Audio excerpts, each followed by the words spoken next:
All right, so thanks so much, everyone. And with that, I'm going to turn things over to Lisa to take us away with some updates from Public Works. Oh, and Great. sorry, while Lisa is speaking, one more thing. If you have questions that you want Lisa to address, feel free to just type them into the chat. You can do that at any point. Lisa will go through her remarks fully, but then we can turn to the chat once she's done. Great. Thank you, Councilmember Noecker. This is so fun to be here. I always love these community conversations and the energy, and I think it's really great that we get to hear also directly from you what is important to you, what's going on in the neighborhood, and how we can work better together. So these are always exciting and appreciated on our part as staff folks. Today, my kind of topic that we're covering is talking about snow, which we haven't had a ton of it. It's been pretty cold, but talking a little bit about snow operations, I think a little bit about wire theft, but I am going to go through some things fairly quickly because I want to open it up and make sure I'm getting all your questions that you have about all things snow related.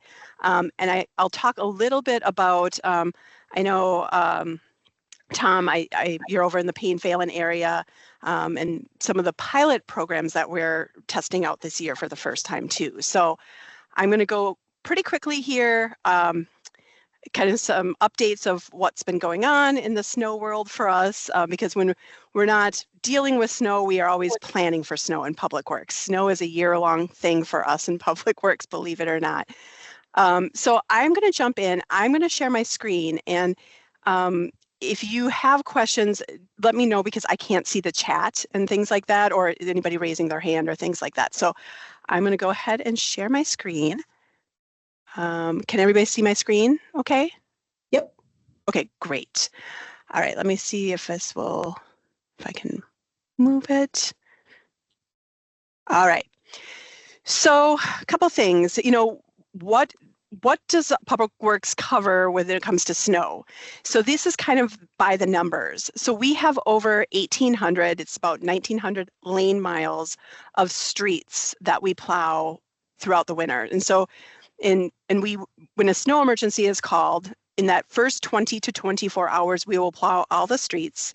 And that is like driving from here all the way to Anaheim, California. So that's just kind of gives you a sense of how many miles of streets that we have in St. Paul. This is the breakdown of the county-owned streets, the state-owned, MnDOT state-owned streets, and then we break up our streets kind of by arterial or collector streets, which are kind of the main streets, and then our city streets or the residential streets. These are sometimes known as the side streets. So you can kind of see the total lane miles that we have of these different types of streets. Something very unique to St. Paul is that we in St. Paul, our Public Works Department, actually plows the county and the state roads. There is a joint agreement between St. Paul and MnDOT and St. Paul and Ramsey County for us plowing those roads. We do get paid for that. And that's actually a kind of a nice thing because their plow drivers aren't necessarily as experienced with urban plowing as our staff are, and it also allows us to make sure that that's getting into our routes more efficiently, so we're not kind of crisscrossing over and plowing snow over and things like that. So there's some efficiencies that allow us to plow county and state roads as well. But in addition, we've got the bridge sidewalks. We have over 186. The bridge sidewalks alone are 40 miles of bridge sidewalks when you take on both sides. City sidewalks, medians, pork chops, islands, things like that, and a bunch of public stairs. We have about just under 100 bridges here in St. Paul, being a river city, and with all the bluffs and things like that. We do have over 2,200 alleys, and which many people know we don't plow alleys. We never have. I just want to point out that's 330 miles. I don't know that people always kind of think about when you add up all the alleys, which is about the same amount of lane miles that we have our arterial or main streets. So there is a lot of alley in St. Paul. And we have about 220 miles of bike lanes, trails, and paths that's plowed between Public Works and our great friends in parks. So that's kind of the inventory of kind of what we plow and maintain in the winter. And the winters have been very interesting here, to snow or not to snow. Just some numbers. Last year, we had less than 30 inches of snow. We had 0 snow emergencies, which was the first time that anybody could, yes, some longtime staff people, nobody can remember a year that we never called a snow emergency. Extremely rare and surprising, I think, for a lot of people. And again, we only had 19 winter events. But when you compare that to the year prior, which was a record-setting year in 22-23, where we had over 90 inches of snow. It was the 3rd snowiest on record, and it was by far and away the most precipitation. Ton of rain. We're seeing a lot of rain with the weather changes and things like that.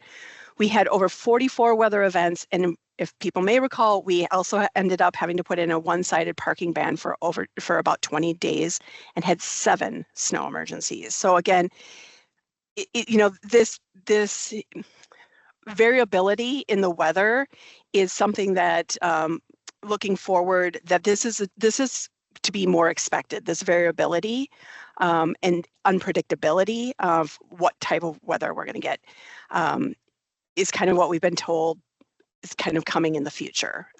Is that, and typically, just for reference, St. Paul, we get typically average about 50 inches of snow. So again, this year we are already way below it, and we have had 2 snow emergencies. So again, you're seeing some of these challenges of, how do you plan for things that maybe aren't a consistent service and a need, but obviously one of the most critical. Snow impacts everybody living, working, coming through, visiting. I mean, snow impacts everybody, whether you're in all modes of transportation, right? So I just want to kind of share, ticketing and towing, we can talk a lot about that, but in the 22-23 snow season, we ticketed over 20,600 cars, and we towed about 5,000 cars. That is a ton of cars that have been ticketed and towed. Knowing that this, a lot of people are like, you just need to ticket and tow more, you just need to ticket and tow more. We realize that this is probably a dent in what could be of the hundreds of thousands of cars that are parked on our streets. But also, we'll talk a little bit more about the importance of compliance. And, this is not something that the city wants to do. The city does not make money ticketing and towing. It actually costs the city money. And so it's also, we understand that ticketing and towing is very punitive. And for some families and some individuals, a snow emergency ticket of $56 is really a hardship. And then if you add a tow, which is about $300, just under $300 now, again, that could be really devastating to individuals and families in St. Paul. So again, this is something that the city, we don't want to do this. We want to work with residents and to improve compliance of people moving their cars. Sorry. Again, the communications and engagement, the stpaul.gov/snow is our main page. It is the most visited page on the city's website and has all the critical information. Won't bore you with that, but I think, again, just talked a lot about what are some of these macro changes that we're seeing, and it is a climate change. We are very aware of the on-street parking needs and demands have changed and increased. The driving patterns, behavior, the volumes have changed in the recent years as well. A lot of people hybrid, working from home. We're seeing a lot more cars on streets during the day. The modal shifts in transportation, again, working towards all these multimodalities, which is great, but still very car-centric. We also understand resident expectations have changed of what they expect for their service on the streets. And again, we talked a little about the workforce challenges and some staffing challenges on our end as well. So lots of these big macro things that have impacting how we do snow. So with the big snow event of 22-23, what did we learn from that? We learned actually quite a bit. And the city the mayor, the council members, all the city departments really came together and said, you know what, snow emergencies are, again, they impact everything that everybody does in the city. And how do we come together and be more, and so it's not just a public works event type thing. And so really pulled together, again, parks, DSI, our police department, HR with staffing, our technology, our libraries, everybody kind of pulled together, and we kind of looked at areas of where we can support snow operations. So one of the areas was in the area of hiring ticketers.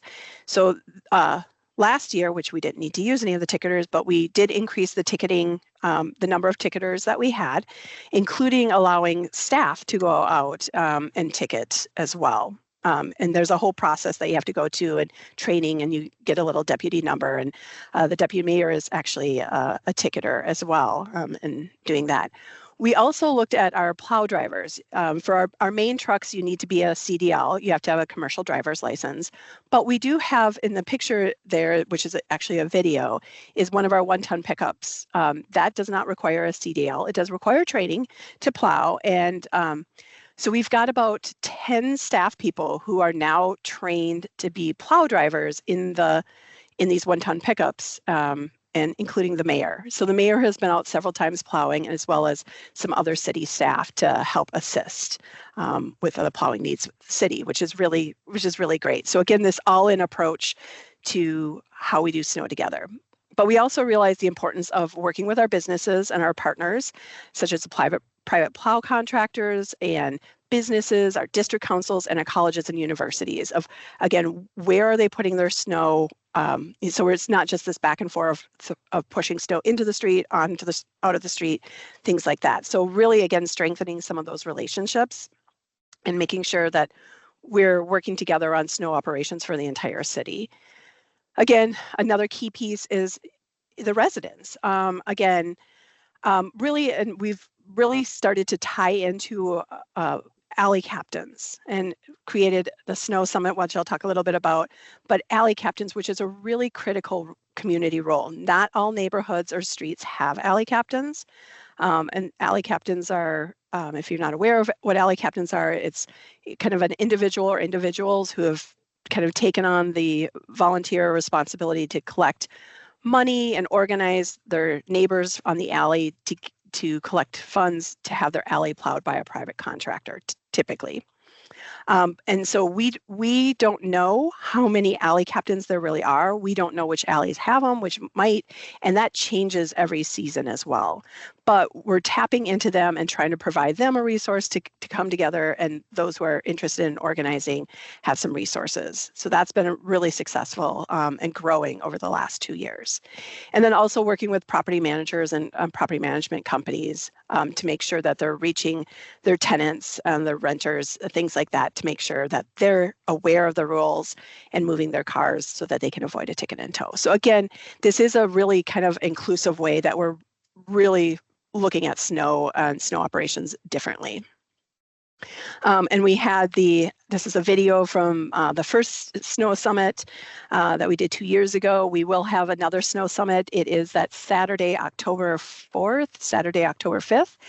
It's a great time, great family fun event. Come on out to the Public Works Garage and with our libraries, our parks, and everybody to, get excited about the winter, not just snow operations, but all the cool things you can do in St. Paul during the winter months, even when it gets this cold.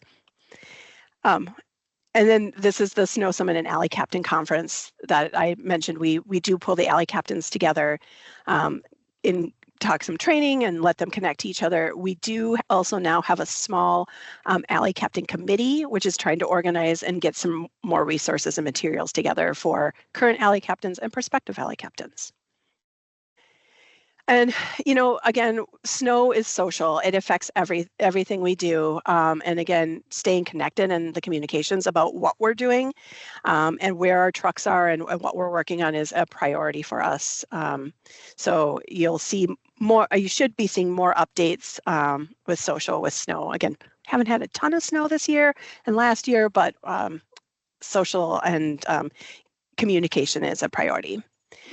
So one of the things, again, that we're looking at is really exciting is how reimagining and modernizing our snow operations. So we've had this snow emergency, our snow operations in place for 30 plus years.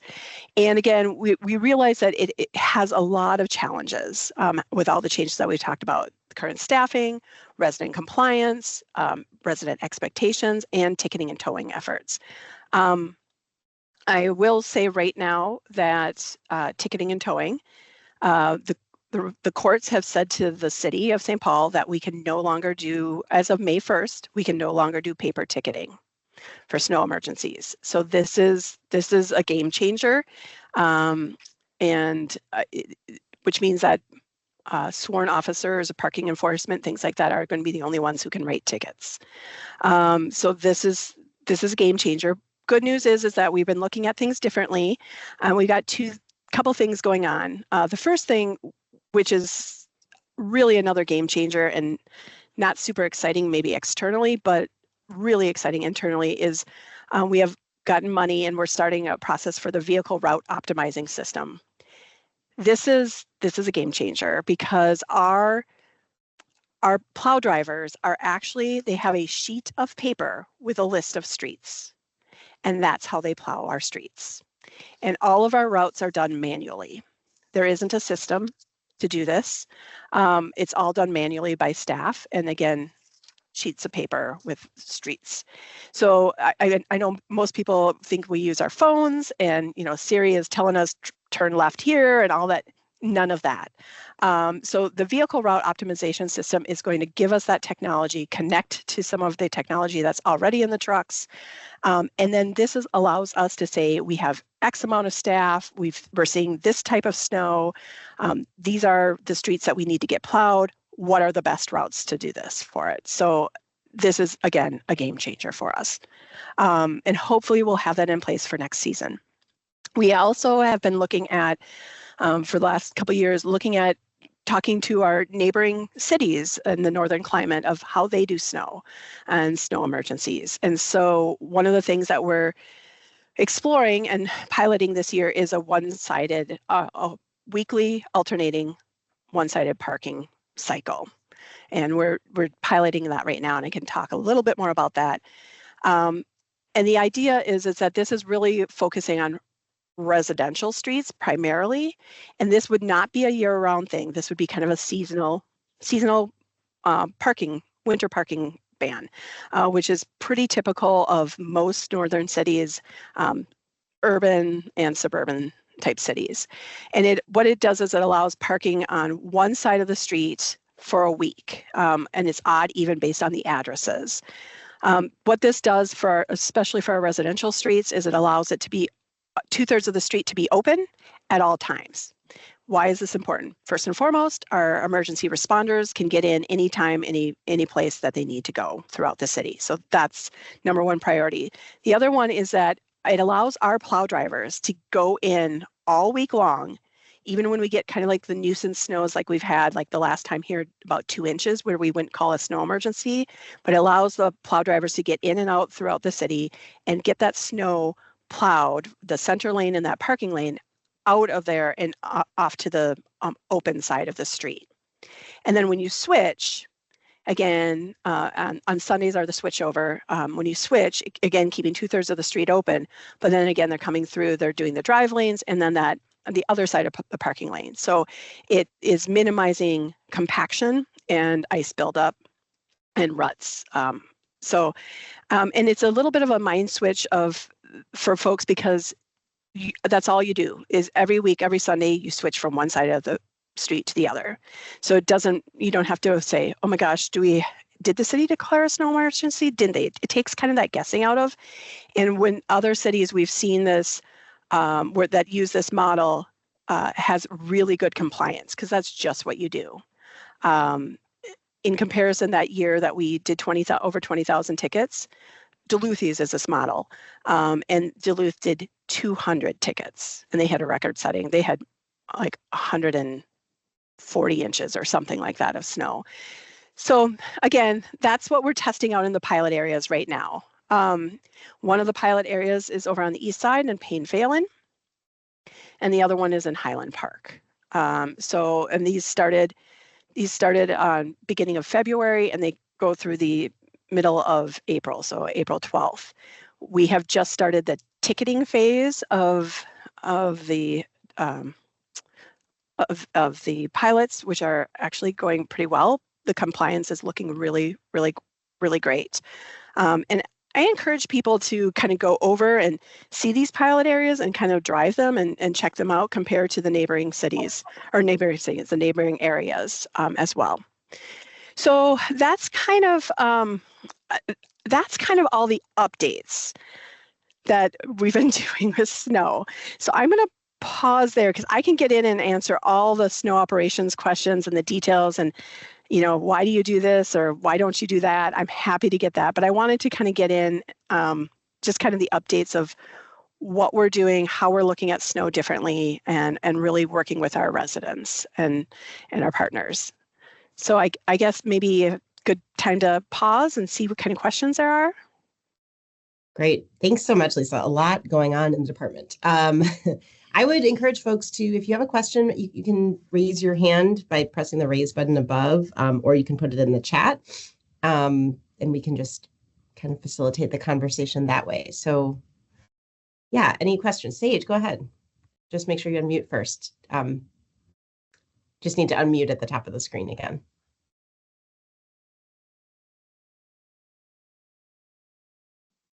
There you go. Okay. This has to do with the large amount of snow that gets pushed back and forth during plowing. Yeah. For a number of years, I had lived in Houghton and Hancock, Michigan, in the Upper Peninsula, lots of snow. And it was great with the plowing service they had, because I've never seen this any other place. With the plow, there was a chute. The snow was pulled into the chute and then blown into a truck that was following the plow, and immediately taken away. I wonder whether that would be usable in any of these areas where there is packed snow. Yeah, that's a great question, Sage.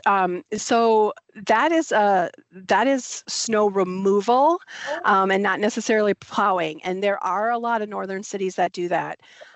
That is extremely expensive, to be honest with you. And again, when you take 1,800 lane miles to take all that snow, remove it and truck it out, and then you have to find a place that you can store it or melt it, or some places melt it, some places let it melt. So we are exploring cities that are doing that, how they're doing that, how that's what again the real costs of that are. So we're looking at that. For again, to do the whole city is going to be really cost prohibitive. I will say that we do remove snow in two areas already. So we remove snow downtown St. Paul, which we call the Loop. So there is snow removal down there. That there's a process and some extra costs that people pay for that downtown, and then also on our bridge decks. So again, all the snow from our bridge decks and our bridge sidewalks, that's actually removed. There's a little bit of a game of our bridge maintenance kind of gets it off the sidewalk, our street maintenance gets it off the road. And so there's a lot of times you'll see a little kind of a thick windrow between the sidewalk and the kind of the main driving lanes to kind of get it over there. And then you'll see our equipment in there removing that. So so those are the two areas that we remove snow. We do, and we have removed snow from bike lanes when it's gotten so big and that there hasn't been room in the boulevard as well. So on like the 22-23 snow season, we did do some extra snow removal, particularly in bike lanes. So we do some, but not a lot, and it's very cost prohibitive. Great question. Great. Thanks, Lisa. Other questions about plowing in particular, and then I know we're going to move into, I think, copper wire theft and maybe some other topics as well. Yeah. Jackie. Okay, so first I want to say the plowing on my street is outstanding. And I mean, I can't thank the city enough for how hard they work to keep our street plowed. We have a lot of underground water that comes up and Yep, springs on the street. Yeah, and so it's very well cared for, and that tickets are not paper anymore. I'm just going to believe that when people are on the street parked that there's been a ticket, because that really disrupts any street, right? And my question is more for Rebecca.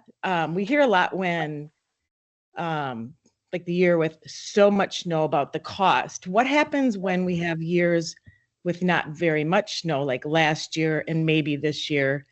What happens to that money that's not spent? Yeah, well, actually, that's a good question for both me and Lisa, because I know that the staff that we have doing the plowing are also able to do other things when it's not snowing quite as much. So I can say that generally any dollars every year we budget a certain amount. We have dollars that we underspend and we have dollars that we overspend, and different departments underspend or overspend each year. So when we have a year that we have saved in one department, often those dollars will go to fill a hole in another department. For example, police overtime is one of those areas where lately we've been seeing millions of dollars of cost overruns because it's so hard to hire up police officers right now, not just in St. Paul, but nationwide. So that's often where dollars that are saved will go. If overall we've saved, we try to make sure we have a fund balance, basically a reserve. Our goal is to be at about 25% of our total budget. And I think right now we're somewhere between 16 and 20%. So that would be sort of the next place dollars would go. And then if all of those things are full up, then we would obviously be looking at a lower levy in the next year. But I haven't seen a time when neither of those cost overruns and full reserve have been met. But Lisa, do you want to talk about, I think it's a good question, just what do the staff do if there isn't snow during the winter? I'm sure there's plenty for the staff to do. I just wondered, I mean, obviously they're always working, but when there's not the overtime and stuff, that was more my interest. Right. Yeah. Yeah, so I can add a little bit more meat to the specifics with the funding with snow emergencies. So a snow emergency can cost anywhere from $500,000 to $800,000. So it really depends on, again, the type of snow and really when the snow emergency is called. Obviously, if it's on a weekend, it could be more expensive because of that overtime need. We don't. One of the things that I think is really important that people understand from a staffing perspective is that the city is not staffed to do the snow emergency levels. So the regular snow that happens, and we are always out on the arterial and collector streets with any type of snow that we have or snow that's coming. That's where you're going to see the brining or the salt being put down. When we have a snow emergency, we have to staff up, and this is when we call in our friends at parks and other folks in public works and other divisions, are pretty much our sewer and our traffic operation who have these CDLs. So that's where again, the cost of snow emergencies, again, $500,000 to $800,000. What happens is the other thing that gets a little tricky with snow emergencies is that the budget year for the city is a calendar year, but the snow season kind of goes over 2 budget cycles. So we budget typically for 4 snow emergencies. Now, obviously, we will plow as much as is needed for the city. That has always been a priority with the mayor, with the council members. I mean, that is a public safety need, and we will do whatever we need to do to keep everybody safe on our streets and roads throughout the city. So, so that's where that kind of again, it's like the year that we had those 7 snow emergencies. The fact that spring of the following the fall of the following year that we didn't have any, it actually worked out well because we had 4 in the early season months from the season prior. So we didn't go over in that sense for a budget year. So it gets a little tricky with that. And also the other thing that people think is that there's like a snow emergency bucket. It's a winter maintenance bucket, so it's everything that the street maintenance folks do, and they pothole patch year round, and they do a lot of street maintenance year round. So that is part of that winter maintenance budget, which is where the snow emergencies and the plowing and treating of the streets comes from. So I don't know if that helped add a little bit more there. Thanks, Lisa. Yeah. Let's take one more question for Megan, and then let's keep going with our next topic. Megan, go ahead. Hey, thanks. This has been super helpful. On one of the first slides, you said something about city sidewalks. So I'm just curious, like, what is the city responsible for in terms of sidewalks? I always think of like residential and businesses are responsible. So is that like bridges, sidewalks, or pedestrian paths? Is that what you're talking about? Yeah, there are some city sidewalks that we are responsible for downtown, but yes, it's kind of those bridge decks, and then there's some public stairs that we actually shovel as well, hand shovel those. So there is a list of kind of public sidewalks or city sidewalks that we take care of in that sense. And again, a lot of these bridge decks, some of the medians, some of the crossings, things like that. So yeah, it gets a little tricky because you're absolutely right. Businesses and private property owners are responsible to maintain and shovel their sidewalks. That is not something that the city does. So that's I don't did I answer your question on that? You did, and if I can just kind of add on to it for one more second. I know the city of Minneapolis has like a municipal sidewalk plowing pilot, I think, this winter. Are you familiar with what they're doing there, and if that's something that St. Paul would ever kind of look into? Just because, yeah, I'm just curious. Yeah, so City of Minneapolis has some different equipment and some smaller equipment. We don't have a lot of that smaller equipment for sidewalks. So yeah, we're regularly talking and certainly always comparing notes with Minneapolis in particular, other neighbors, and watching that pilot. The pilot is really that they're really focusing on our quadrants. The ped ramps and things like that, and working with the city because again, working with plow trucks to try to keep so that there's no windrows or that extra snow that kind of gathers at those corners. So that, my understanding, that's the bulk of what their sidewalk program is really focusing on is on quadrants and keeping them. So yeah, so we're aware of it. There hasn't been a lot of discussion on how or might we do something like that here at this point, but we're definitely interested in finding out and learning from Minneapolis on that. Thank you. Great. Yeah. Thanks so much for the great questions, everyone. Yeah, Lisa, let's transition to some of your other topics. I know we only have about 16 minutes left, so this is going fast. So I will give you a quick update on the copper wire theft. And would you mind stopping sharing your screen? Sorry. I'm sorry. Yes, thank you. Thanks for reminding me. Yeah. Thanks. How's that? Is it Perfect. gone? Yeah. All right, great. Thank you. See everybody's lovely faces. Copper wire theft. Again, this has been a growing frustration for our staff, for all residents, and something we've worked very closely with, again, Councilmember Noecker, the entire council over the last couple of years, and really excited that St. Paul really led an effort to put, as far as we know, the first of its kind legislation in the nation that passed this last year for copper wire theft, which now that went into effect January 1st, which now any kind of the scrap yards, recyclers, it requires anybody selling copper wire, copper metal, to have a state issued license to sell it. To really, again, and the thought and hope is that, again, addressing that market, people really, again, making money off of stolen goods. There was a lot of success with the catalytic converter laws and things like that, so hoping to build off of those here. So that went into effect on January 1st. We don't have a lot of good data of how that's working at this point. Still a little too early with that. We are continuing to see copper wire theft. It typically dips in the winter months, which it is, but it is still happening. So it's something, again, that between Public Works and Parks, our police department, the county attorney, really working that, trying to prevent and, catch and prosecute anybody who's stealing copper wire. And we also are working with private utilities and entities, because we know that it's not just St. Paul streetlights, it's everything, and it's not just a St. Paul issue either.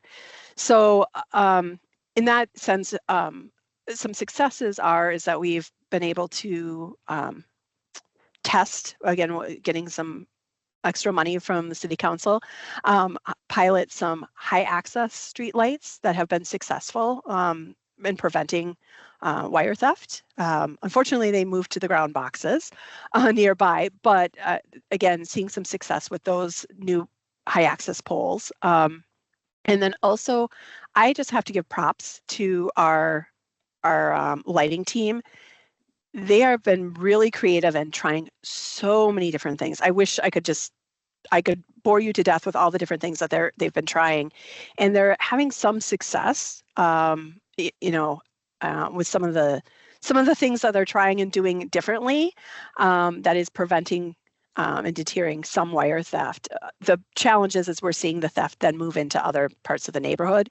The city has over 38,000 streetlights that are owned by the city. So it's quite a bit. And that's just Public Works. I know Parks has a bunch as well. So there's a lot of streetlights. But again, trying to get creative, innovative, and trying everything we can to keep that going. So I'll pause there. Yeah, and while thanks, Lisa, for that update. While folks are thinking of other questions you have, I'm going to put in the chat 3 questions we received in advance. We tried something new this time, which was to ask you on Facebook if there were questions you had that you wanted Lisa to talk about. Lisa may or may not be able to address all of these, and I've just put them into the chat verbatim, but I'll summarize them. And again, encourage others to put other questions in the chat. We'll get to as many of them as we can. But one of them was what Kathy had asked about the safety measures for bike ped and increased traffic on Randolph, if and when the FCC facility opens. A question about power washing sidewalks, I think specifically downtown. And then questions about the Trump administration cutting funding and whether or not we've done any analysis as to how that might impact some of our bike facilities, other climate projects that we've taken on. So in any particular order, Lisa, those are the 3 questions we got in advance. Yeah, so with the FCC site, that is currently in the site plan process, as many of you know, and my understanding is a traffic study is a part of that site process. So that's a part of that. I don't have a lot of good information on that, but that doing a traffic study and some of these, looking at the pedestrian, bike, those pieces of it is a part of that site plan process. And so that's what I can share on that one. And again, hear it, know it, and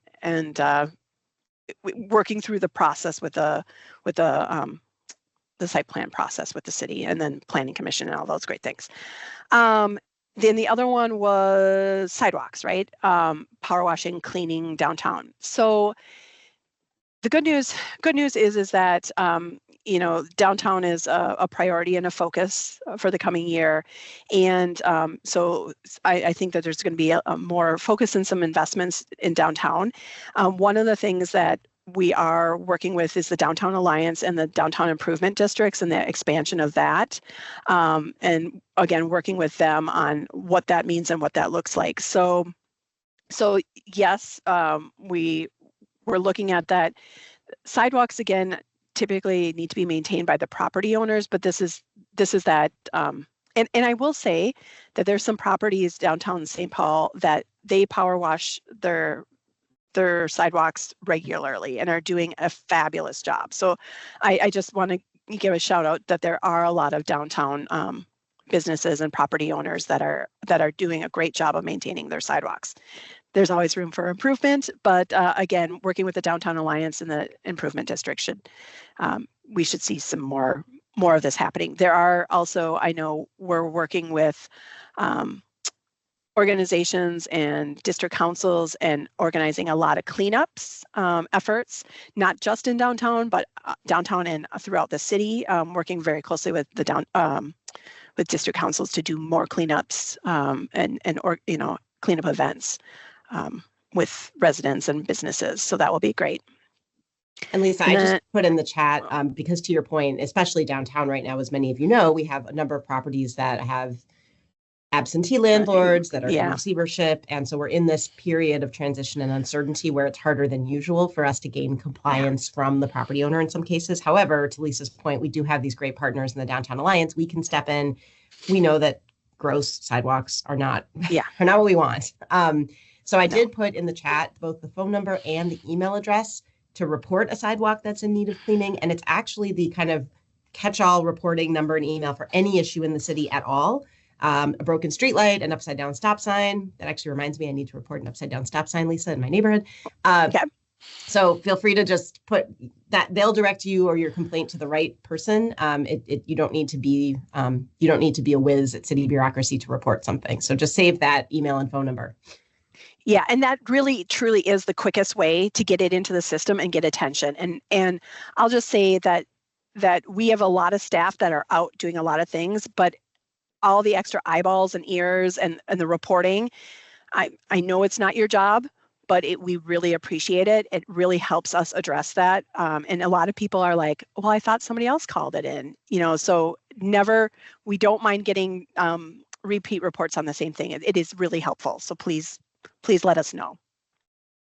I think the last thing was, Trump administration. Yeah, this one's been a little challenging for us, and we are tracking it very, very closely with a lot of the executive orders that are coming down and the changes and some lawsuits that, and things like that. So it's kind of one of those things that changes every day, and tracking it very closely.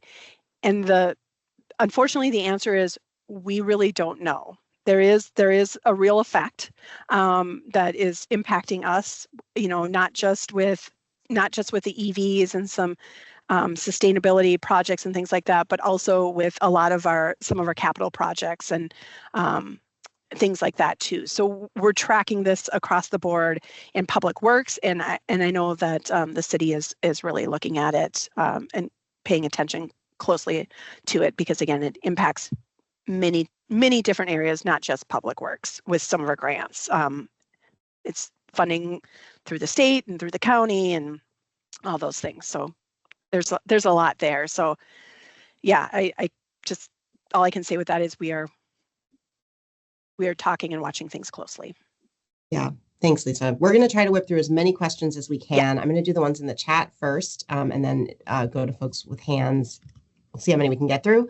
And again, it's best if you can put your question in the chat, because if we don't have time today, we will find the answers if we can, and we will follow up via email. In the community meetings for the Pleasant Avenue reconstruction, Public Works shared the plans for 30-foot solar lights that would be tried along the new multimodal path. Some neighbors expressed concern about the look and the height. And the question is, are other options being considered at this time, or is the design final? My understanding is the design is final. The solar lights are something that, again, that they will work on that side of the street with the sunlight, and there's not the tree canopy there, and it's not a residential part on that stretch there. So yeah, we're actually excited to try the solar lights. This is something that we've also been asked of people can you try solar lights? And it gets really tricky with our amazing tree canopy, which is a priority as well. So this is an area that we can actually try those solar lights without with fewer impacts. So my understanding is the design is final. Thank you.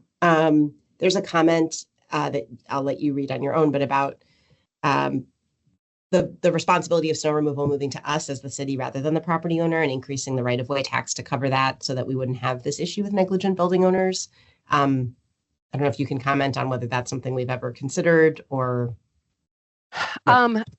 Yeah, again, looking at what Minneapolis is doing is really just with that little part of the sidewalks and things like that, and the costs that are involved with that. It's again, it's pretty expensive. Again, and the timing of the staffing and the costs and the removal, there's a lot of pieces in there. So again, we've heard this several times. We're very interested in what other communities are doing and what we can learn from that. But I don't think that there's anything in the works at this time. Okay, thank you. And you're right. We're always trying to balance this sort of personal responsibility versus taxation question, which I think lots of people, reasonable people, would differ on. That's true with alley plowing as well. Very true.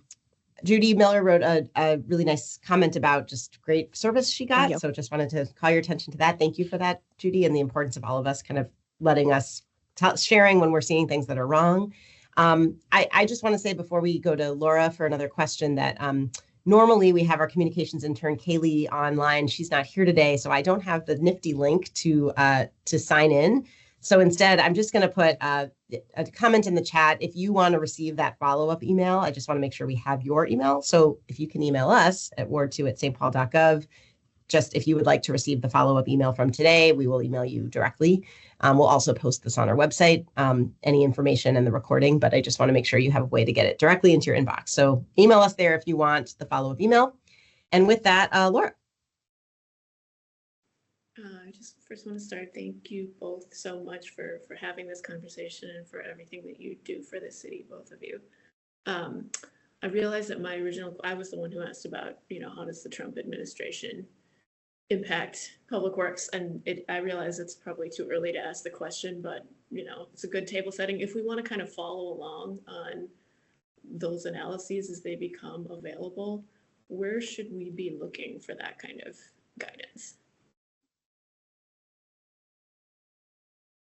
That's a fabulous question. I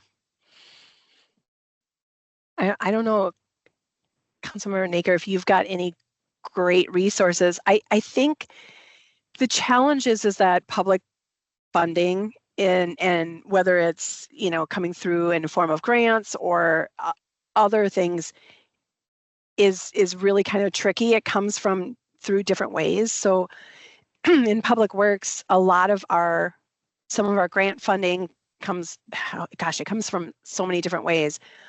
But I think even just tracking what's happening at the state level is really important, because for public works, a lot of the federal funds sometimes come through the state. So sometimes they'll go to MnDOT, and then MnDOT's like the holder of the funds and kind of coming through that way. And then there's also usually a piece with when there's federal funding, again, depending on the type of fund that the city or state, usually city, needs to match and have matching funds with that as well. So to follow it, I think paying attention to what's going on at the state is probably a really good place of how it's coming through and impacting us. I'd say, keep listening at the federal level, but I don't know. I guess I would pay attention to this things at the state. I don't know, Councilmember Noecker, what you would say to that. No, I agree with you, Lisa. And it's such a great question, Laura. I mean, I think that's the nature of the time we're in, is that we don't even know when information will come out or the best way to receive it. I will tell you, as council president, one of the things that I'm very concerned about and that I'm going to emphasize is making sure our city is aware of all of the federal activities that are going to impact us and making that as public as we can. So I do expect that we'll have some presentations to the city council about impacts of federal decisions.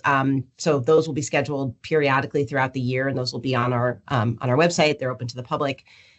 We also have to walk obviously an important line between government and advocacy. And so we have to be careful about that. So I also would recommend that if there's a particular issue of interest to you or sort of areas in which you want to be engaged, finding the nonprofits or the advocacy groups that are tracking that particular issue might be the best way to stay sort of moment by moment up to date and kind of politically engaged.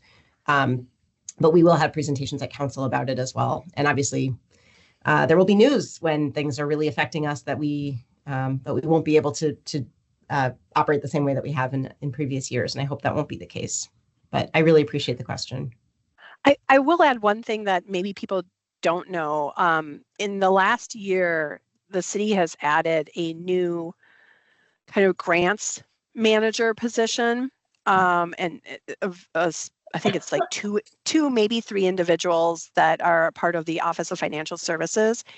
And the timing of that could not be more perfect. And because they are in it and tracking this so closely. And so they have been a phenomenal resource for us on ones that we've applied for grants, and we're waiting to see if we would receive them or that we are receiving grants and what's the status of them. So they have been an amazing resource and something that I think is really uber critical, especially kind of going through what does this mean for all of us right now. We have this group of very talented individuals who are tracking it and are really, really savvy about the public funding grant pieces of all of this. So, which is also super helpful for us as staff people who are in grants and working with grants, but that's not our area of expertise. So it's, again, I just want to let people know that we're very fortunate, I think, to have them, especially at this time. Yeah. Well, I want to recognize we're 2 minutes over time, and I really respect everyone's time. So I do want to bring us to a close. Lisa, thank you so much for your time here today and all of the work that you and your team do. It is so appreciated. Thanks to everyone for being here and for the great questions. A reminder to let us know if you want the email follow-up by emailing word2@stpaul.gov. And also just want to let folks know our next community conversation will be in person, March 13th, 9 to 10 a.m. This is all on my website at Linwood Community Center. And we are actually going to have special guest Chief Judge John Guthman joining us. And he will be talking about the role of the justice system in public safety. So you don't want to miss it. And you know, by March, I'm sure the weather will just be balmy and we won't even be thinking about snow anymore. So we can be in person then. So thanks, everyone. Stay safe and be well, and we'll talk soon.